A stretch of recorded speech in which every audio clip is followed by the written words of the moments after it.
Hey guys, welcome to my channel Jiya tutorial. आज की जो मेरी वीडियोस में बात करने वाली हीमोफीलिया के बारे में, जो कि एक ब्लीडिंग डिसऑर्डर है और ये इनहेरिटेड होता है, मतलब अपने पेरेंट्स में उनके बच्चों में ये जाता है।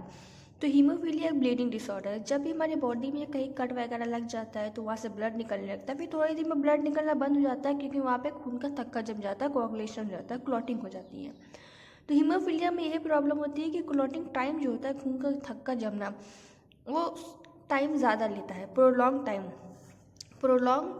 क्लॉटिंग टाइम मतलब कि थक्का जमने को जो समय होता है वो लंबा हो जाता है। It affects the mail with the female being the carriers. ये मेल्स को अफेक्ट करता है, जो फीमेल होती है वो सिर्फ कैरियर्स होती हैं। Because of the prolong clotting time even a mild trauma causes excess bleeding which can lead to death. तो जैसे कि क्लॉटिंग टाइम हमने बताया कि लंबा होता है एक नॉर्मल इंसान के मुकाबले। जब भी थोड़ा सा भी कट लग जाता है, कहीं पे थोड़ी सी भी ब्लीडिंग होती है, तो क्लॉटिंग टाइम ज़्यादा होने की वजह से बहुत ज़्यादा ब्लीडिंग हो जाती है, जिस वजह से डेथ भी हो सकती है।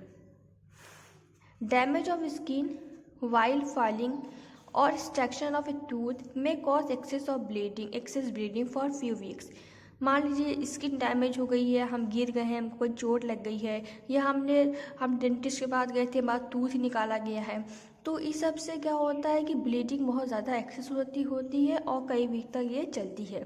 ईजी ब्रूजिंग मतलब कि थोड़ी सी भी चोट लग जाती है। एंड हेमरेज है, ये अगर ब्लीडिंग हो रही है इन मसल्स में एंड जॉइंट्स में are also common in this disease. ये इन डिजीज़ में बहुत कॉमन होता है कि इससे थोड़ी सी भी चोट लग जाती है, ईजी ब्रूजिंग हो जाती है, ये हेमरेज हो जाता है मसल्स में। ये सब इन डिजीज़ में बहुत कॉमन होता है। तो जैसा कि आप जानते हैं, ब्लड के क्लॉटिंग में बहुत सारे क्लॉटिंग फैक्टर्स वर्क करते हैं। एक क्लॉटिंग फैक्टर्स नहीं होते हैं, कई क्लॉटिंग फैक्टर्स होते हैं, ऑलमोस्ट 30। तो यहाँ पे आप देख सकते हो मैंने क्लॉटिंग फैक्टर्स के बारे में लिखा हुआ है। फैक्टर 1 है जिसको फाइब्रोजन कहेंगे, फैक्टर 2 है प्रोथ्रोम्बिन, 3 थ्रोम्बोप्लास्टिन टिश्यू फैक्टर कहेंगे, 4 को कैल्शियम, 5 को लैबियल फैक्टर या प्रोएसिलिन और एसिलेटर ग्लोबुलिन। यहाँ पे नंबर 6 पे आप देख सकते हैं प्रेजेंस हैज़ नॉट प्रूव, उसका भी प्रेजेंस प्रूव नहीं हुआ है। नंबर 7 पे आप स्टेबल फैक्टर देख सकते हैं। 8 पे है एंटी हीमोफिलिक फैक्टर या एंटी हीमोफिलिक ग्लोबुलिन। 9 पे क्रिसमस फैक्टर है। 10 पे स्टुअर्ट पावर फैक्टर है। 11 पे प्लाज्मा थ्रोम्बोप्लास्टिन एंटीसीडेंट। 12 पे हैगमैन फैक्टर या कॉन्टैक्ट फैक्टर है। 13 पर फाइब्रिन या स्टेबलाइजिंग फैक्टर या फाइब्रिनेज जिसको बोलते हैं, ये फैक्टर है। तो हीमोफिलिया के कॉजेज देखेंगे। हीमोफिलिया आपका due to lack of formation of prothrombin activator. Prothrombin activator की लैकिंग होती है जिससे ये हीमोफिलिया होता है। प्रोथ्रोम्बिन एक्टिवेटर जो होता है प्रोथ्रोम्बिन को वो थ्रोम्बिन में कन्वर्ट कर देता है। प्रोथ्रोम्बिन एक्टिवेटर प्रोथ्रोम्बिन को थ्रोम्बिन में कन्वर्ट कर देता है, जैसे कि प्रोथ्रोम्बिन एक क्या है, क्लॉटिंग फैक्टर है।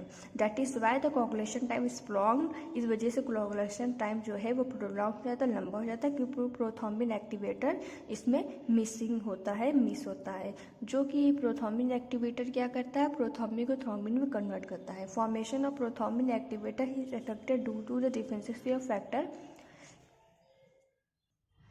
तो prothrombin activator is affected, formation of prothrombin activator is affected due to the deficiency of factor 8, 9 and 11। तो फैक्टर 8, 9, 11 जो होते हैं उसकी डिफिशिएंसी होती है, कमी होती है, जिस वजह से प्रोथ्रोम्बिन एक्टिवेटर का फॉर्मेशन इफेक्ट हो जाता है। इसके टाइप्स के बारे में हम देखेंगे। पहला टाइप हम देखेंगे हीमोफिलिया ए और क्लासिक हीमोफिलिया।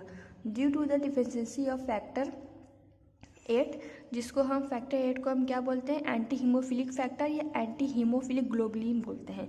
फैक्टर फैक्टर 8 की डिफिशिएंसी की वजह से हीमोफिलिया ए होता है, जिसको हम क्लासिक हीमोफिलिया भी बोलते हैं। 85% people with haemophilia affected by A. तो 85% जो पीपल होते हैं वो हीमोफिलिया ए से इफेक्टेड होते हैं, जिसमें कौन सा क्लॉटिंग फैक्टर नहीं होता है, क्लॉटिंग फैक्टर 8 नहीं होता है, जिसको हम लोग एंटी हीमोफिलिक फैक्टर या एंटी हीमोफिलिक ग्लोबुलिन भी बोलते हैं। तो इस फैक्टर के ना होने की वजह से, डिफिशिएंसी होने की वजह से प्रोथ्रोम्बिन एक्टिवेटर जो होता है, तो इस फैक्टर 8 की जब ये फैक्टर 8 की कमी हो जाती है, कमी रहती है, तो उस वजह से प्रोथ्रोम्बिन एक्टिवेटर का फॉर्मेशन नहीं होता, जिससे कोगुलेशन जो है प्रोलॉन्ग्ड हो जाता है। अब हम देखेंगे हीमोफीलिया बी के बारे में और क्रिसमस डिजीज़ के बारे में। Due to the deficiency of factor 9 50% of people affected by haemophilia B. तो 15% पीपल हीमोफीलिया बी से इफेक्टेड रहते हैं। इसमें कमी किस चीज़ की होती है? तो 15% पीपल हीमोफीलिया बी से इफेक्टेड होते हैं। इसमें कमी होती है किस फैक्टर की? फैक्टर 9 की कमी होती है। इसको क्रिसमस डिजीज इसलिए भी बोलते हैं क्योंकि जो फैक्टर 9 होता है उसका नाम होता है क्रिसमस फैक्टर, उसको क्रिसमस फैक्टर बोला जाता है। तो इस फैक्टर की कमी होने की वजह से प्रोथ्रोम्बिन एक्टिवेटर जो होता है उसका फॉर्मेशन नहीं होता, जिससे ब्लीडिंग प्रोलॉन्ग्ड हो जाती है। अब हम देखेंगे हीमोफीलिया सी और फैक्टर 11 डिफिशिएंसी।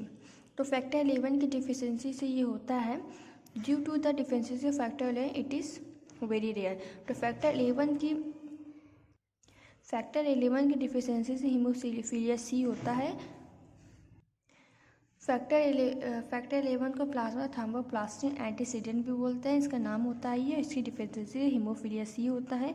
तो ये बहुत रेयर, ये जो हीमोफीलिया सी है ये बहुत रेयर होता है। बाकी हीमोफीलिया जो 20 से 15% लोग इससे अफेक्टेड होते हैं ऑलमोस्ट।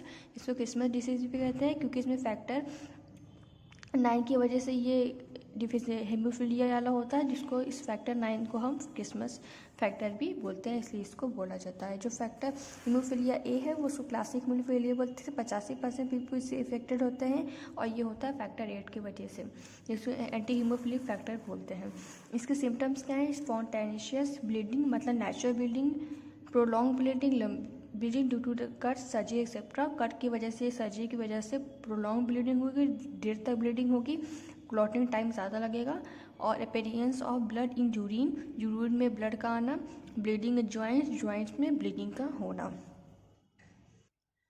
इसका ट्रीटमेंट क्या है? Effective treatment for classical haemophilia जो कि फैक्टर 8 की वजह से होता है, और 85% पीपल ऑलमोस्ट इससे इफेक्टेड होते हैं। इसमें इस ब्लीडिंग का ट्रीटमेंट ये है कि इसमें रिप्लेसमेंट की जाती है क्लॉटिंग फैक्टर की, जो क्लॉटिंग फैक्टर मिसिंग होता है उसकी रिप्लेसमेंट की जाती है।